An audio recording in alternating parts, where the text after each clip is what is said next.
I'm a little raspy. Goodness sakes, today. Oh, you guys. Yesterday was a total bump. A total bumpy sort of day. Anyone else? Here's what happened. I have felt like for the past several days that I have been so simpatico with God. Just hearing his voice, feeling him, feeling freedom, like a breath blowing through all of the crevices, the cobwebs. He's been teaching me and talking with me, and it's been awesome and amazing. And then yesterday happened. Here's what I know. Fear has dogged me my entire life. If you see me look down, it's because I wrote notes on this. I often don't write notes. But fear has dogged me my entire life. I've talked about this with you. If fear plays a place in your life, so you tell me I'm not alone, give me some of those likes or hearts. That helps me know I'm not cuckoo. I am a little cuckoo. But anyway, fear has dogged me my whole life. Fear of food stuff, body stuff, fear of not feeling valuable or worthy or seen. Fear. And one fear that I absolutely hate to talk about, thanks Alexis, is money. Money. You see, for me, money has always equated to safety and security. Isn't that the common American way, right? Like, we're trained to save so that someday we can retire and have freedom. So I have always been, I remember when Jamie and I first got married and we had hardly a penny to our name, that I would be the compulsive one about paying bills and rationing gas and rationing food. And I remember one of our most pivotal early fights, you guys, this is how ridiculous it was, is that Jamie ate an apple that was not his to be eaten. Fear and money, right?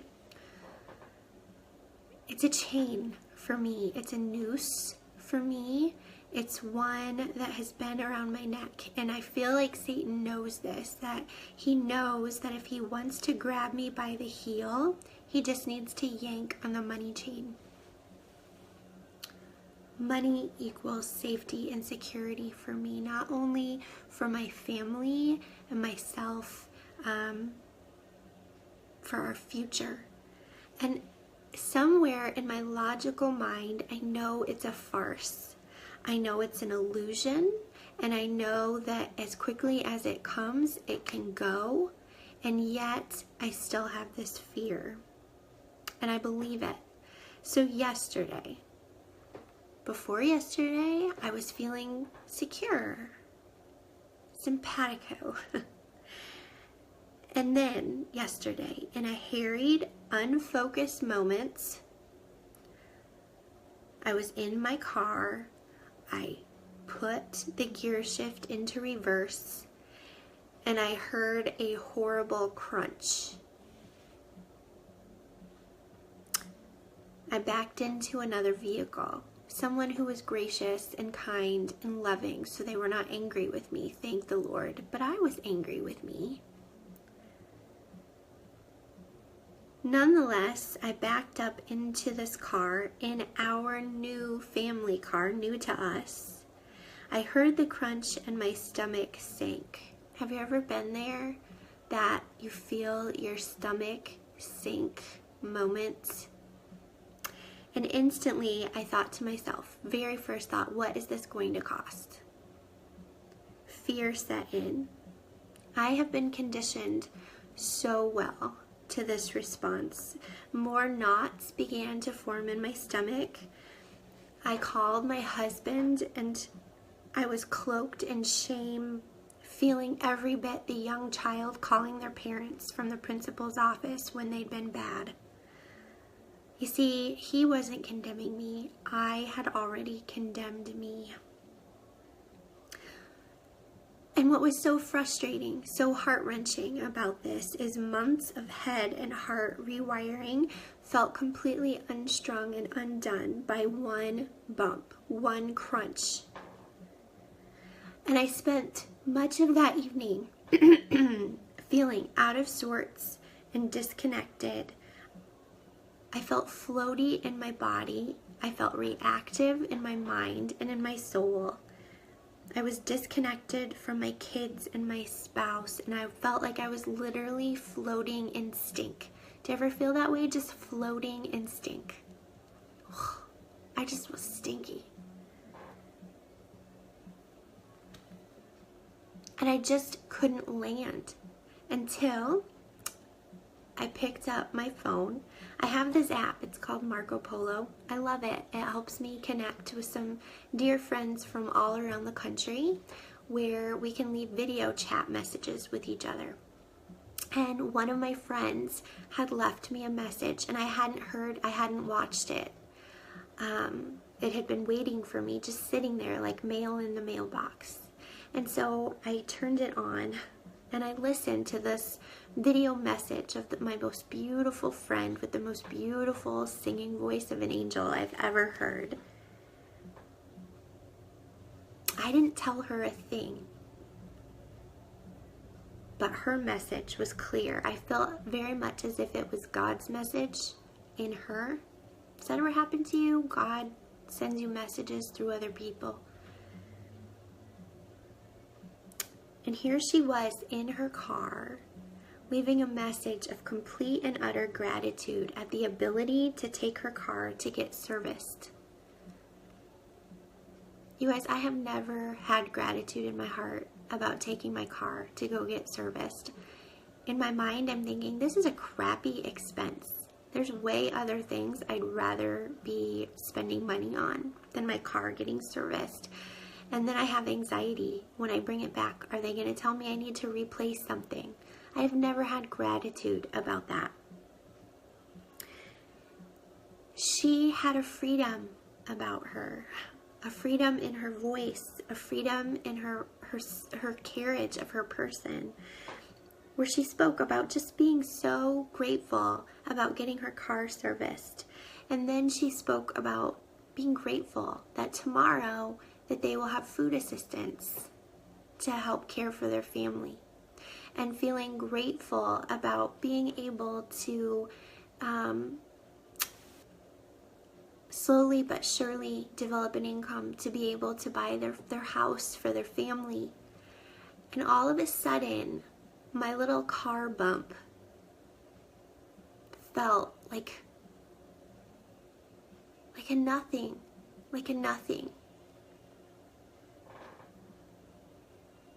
because I had forgotten the gratitude. I had forgotten the gratitude of not just having a vehicle. I've forgotten the gratitude of having a God who oversees every bump, who oversees every fear, whether it's financial fear, relational fear, bodily fear, food fear, job fear, family fear, child fear, past fear, present fear, future fear. I have a God who sees them all and has laid this himself on a cross and said, you're no longer a slave to your fears. You are free. You are free. You are never alone. There is no place so low or too high where I will not be, and I have not ordained our future together, and I have ordained it as good. I'm reading this book by Rebecca Lyons. It's so good. It's right here beside me. You Are Free by Rebecca Lyons. And she talks about having this vision moment when she's seeking the Lord of this jail cell that is filled with women, but the jail cell doors are flung open, but the women still sit as if imprisoned. They are fundamentally made free, but they live as if they are still imprisoned. And it so grieved me for a moment that something as simple as a car bump could yank me back into the chains of my own jail cell, even though God has flung the doors wide open. Flung them full out wide open. So, today I woke up and I was so grateful. I still am. And then I got a little mad. I got a lot mad. And I started yelling at Satan, not at God. The father, deceptor, sower of lies. And I just flat out told him, "You've got nothing on me, you dirty bugger." I'm already free. And here's the wonderful, beautiful news. I don't know what's yanking your fear chain today. I know that that's Satan's playground, is he loves to yank our fear chains. And so my prayer for you this day is that you would remember that you're not imprisoned in a cell any longer.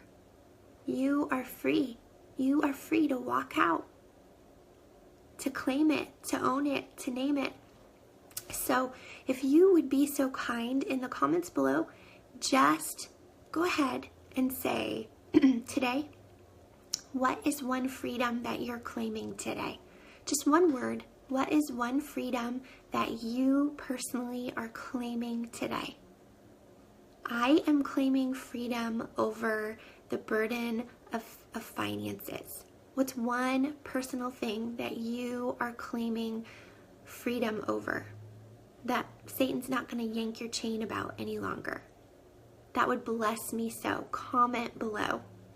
Help me know I'm not alone in this. Together is always better. Together is always so much better. Have a beautiful, beautiful day. It's a Wednesday. It's sunny here. I'm going to go home, see my puppers, and go have some lunch. Thanks, guys.